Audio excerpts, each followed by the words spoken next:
कविता और किशन के घर के बाहर उनका एक छोटा सा खेत था जहाँ किशन टमाटर उगाया करता था। ए जी, अब खाना खाने आ भी जाइए। हाँ हाँ, आ रहा हूँ, बस थोड़ा सा अपोशी कर रहा हूँ। जब किशन खाना खाने घर आया, कब से आपको आवाज दे रही थी, अब तक तो सारा खाना ठंडा हो गया। हाँ, अब क्या करूँ? सारे पौधों को ढंग से पानी नहीं दूंगा तो अच्छे टमाटर कहाँ से उगेंगे। चलो जल्दी जल्दी खाना दो, तिजारती आने वाले हैं टमाटर खरीदने। ठीक है ठीक है। कविता ने किशन को खाना परोसा और किशन ने खाना नोश फरमाना शुरू कर दिया। उसका खाना खत्म हुआ और वहाँ एक तिजारती आ गया। किशन भाई। हाँ, आया आया। इस बार मंडी बहुत तंग है, मैं टमाटरों की कीमत 15 रुपये किलो ही दे सकता हूँ। ये तो बहुत कम है भाई। अब भाई यही दाम है, सोच लो। लेकिन शहर के बाजार में तो 30 रुपए किलो बिक रहे हैं टमाटर। अरे बाजार में बेचने में नुकसान भी तो होता है, कितने टमाटर पिचक जाते हैं, उन्हें कोई नहीं खरीदता। फिर टमाटर बेचने के लिए जो बंदा खड़ा रहता है उसकी पगार बहुत खर्चा है किशन भाई, तुम नहीं समझोगे। लेकिन भाई 15 रुपए की कीमत तो बहुत ही कम है। देखो भाई, ज्यादा से ज्यादा मैं तुम्हें 17 रुपए दे सकता हूँ, अगर तुम्हें मंजूर हो तो दे दो। किशन मायूस हो गया, लेकिन उसे टमाटर बेचना ही था। ठीक है भाई, ठीक है, दे दो। कितने किलो हैं टमाटर? यही कुछ 200 किलो। ठीक है भाई, 17 रुपये के हिसाब से 3400 रुपए हुए, ये लो। शुक्रिया भाईजान। वो तिजारती सारे टमाटर लेकर चला गया और किशन मायूस होकर घर लौटा। क्या हुआ, कीमत सही नहीं मिली? शहर में टमाटर 30 रुपए किलो बिकते हैं और हमें बस 17 रुपए मिले। ये तो नाइंसाफी है। लेकिन अगर टमाटर नहीं बिके तो खराब हो जाएंगे। तो आप टमाटर खुद शहर ले जाकर क्यों नहीं बेचते? अरे अगर मैं शहर गया तो यहाँ मेरे खेतों का ख्याल कौन रखेगा? ये सब मैं देख लूंगी। लेकिन कैसे? तुम घर का काम करोगी या खेत संभालोगी? आप फिक्र मत कीजिए, मैं सुबह घर के सारे काम खत्म करके खेत भी संभाल लूंगी। वैसे भी आपने मुझे अच्छे से खेती सिखाई है। वो तो है, लेकिन क्या हम कर पाएंगे? कोशिश तो कर सकते हैं ना? हाँ। और बस तय हो गया कि कविता टमाटर उगाएगी और किशन शहर जाकर टमाटर बेच कर आएगा। एक हफ्ते बाद टमाटर की नई फसल निकली और किशन ने टमाटरों को टेम्पो में भर लिया। आज पहला दिन है, उम्मीद है सब सही होगा। बिल्कुल सही होगा, आप फिक्र मत कीजिए। किशन शहर के बाजार के लिए रवाना हो गया। वहाँ पहुंचकर उसने टेम्पो में ही टमाटर बेचना शुरू कर दिया। अरे ले लो ताजे टमाटर, ताजे रसीले लाल लाल टमाटर ले लो ले लो ले लो। बस 30 रुपए किलो, 30 रुपए किलो। 30 रुपए किलो? हाँ बाजी। दूसरी दुकान पर तो 35 है। मैं तो तुमसे ही लूंगी, जल्दी मुझे दे दो। मुझे भी 2 किलो। अरे मुझे 1 किलो। और देखते ही देखते किशन के टेम्पो के बाहर खरीदारों की भीड़ लग गई। 4 घंटे में उसके बस थोड़े से ही टमाटर बचे थे। टमाटर है क्या? बस बाजी, अब सिर्फ 4 किलो बचे हैं। सारे मुझे दे दो। शहर वालों को ताजे रसीले टमाटर कम दामों पर मिले, इसीलिए सब धड़ाधड़ बिक गए। फिर किशन उसी टेम्पो में गांव लौटा। किशन ने टेम्पो वाले को 1000 रुपए दे दिए। अरे कविता, बहुत अच्छा दिन था आज का। क्या सारे टमाटर बिक गए? हाँ, सारे बिक गए।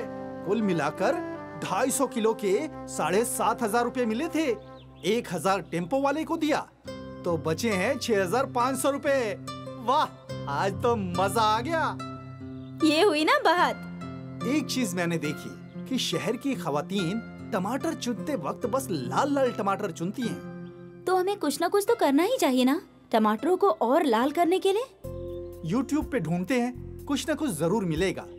किशन ने YouTube पर सर्च किया तो उसे एक वीडियो मिला। तो ये पाउडर छिड़कना होगा टमाटरों के पौधों में। लेकिन ये कहाँ मिलेगा?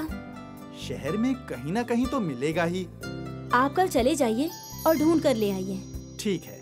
अगले दिन किशन वापस शहर आया। उसने वो फर्टिलाइजर ले लिया। भाई, इसका कोई नुकसान तो नहीं है ना? अरे भाई, ज्यादा मिकदार में मत डालना। जितना पैकेट पे लिखा है ना, वैसे ही डालना। हाँ ठीक है। किशन वो केमिकल फर्टिलाइजर लेकर अपने घर लौटा। कविता उसका इंतजार कर रही थी। ये लो केमिकल फर्टिलाइजर।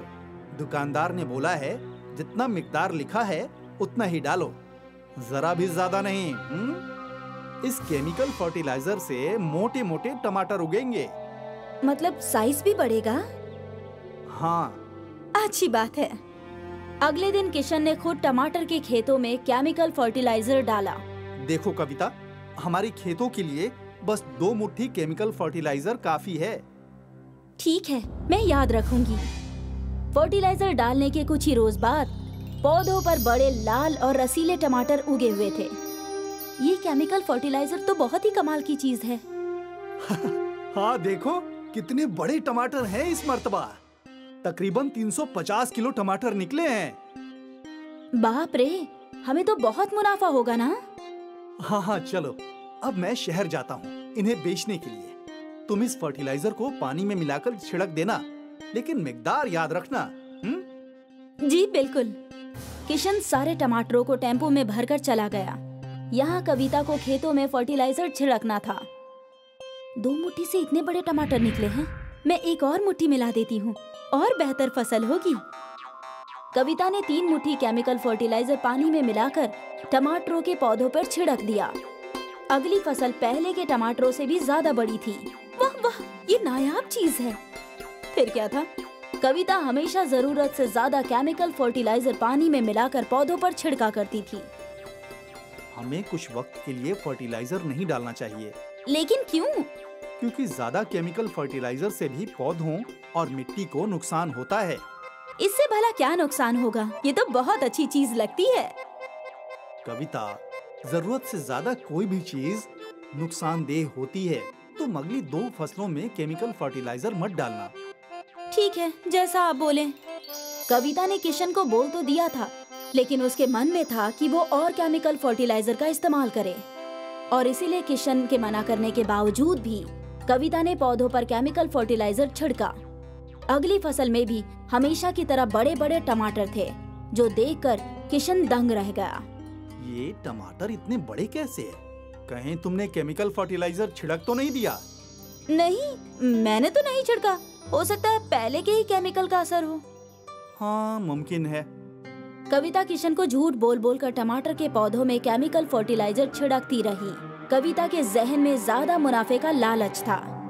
कुछ माह तक सब कुछ ठीक था, लेकिन आहिस्ते आहिस्ते टमाटर के कुछ पौधे मरने लगे। अरे ये क्या? इन्हें क्या हुआ? कल तक तो ठीक थे। शायद ये केमिकल फर्टिलाइजर का असर है। मैं ये पौधे तोड़ देता हूँ। यहाँ नए पौधे लगाएंगे, वरना ये सारे खेत में फैल जाएंगे। ठीक है। किशन ने मरे हुए पौधों को उखाड़कर वहाँ नए पौधे लगा दिए, लेकिन अगले रोज वो पौधे भी मर चुके थे। हे राम, ये क्या हुआ? ये ऐसे क्यों मुरझा रहे हैं? मालूम नहीं, मैं जरा साइंसदान को बुलाकर लाता हूँ। किशन पास के जरिए सनत से जरिए साइंसदान को अपने खेत ले आया। देखिए, ये पौधे कल ही लगाए थे और आज इनका ये हश्र है। मुझे मिट्टी की जांच करनी होगी। साइंसदान ने मिट्टी के सैंपल लिए। जब साइंसदान ने मिट्टी की जांच की तो मिट्टी में जरूरत से ज्यादा केमिकल थे। आपकी मिट्टी खराब हो चुकी है। जरूरत से ज्यादा केमिकल फर्टिलाइजर के इस्तेमाल की वजह से पूरी मिट्टी में बस केमिकल्स हैं। अब यहाँ पौधे उगना मुश्किल है, और जो पौधे अभी भी बचे हैं उस पर जरा भी फर्टिलाइजर इस्तेमाल मत कीजिएगा। ये बात सुनकर किशन और कविता दोनों हैरत में पड़ गए। ये सब मेरी वजह से हुआ है। आपने मना किया था, फिर भी मैं केमिकल डालती ही रही। कविता ने थोड़े से लालच की वजह से आज अपने उपजाऊ खेत को बंजर बना दिया। अगर वो लोग बिना केमिकल के खेती करते तो शायद कम कमाते, लेकिन उनके खेत उपजाऊ होते और उनकी जिंदगी खुशहाल।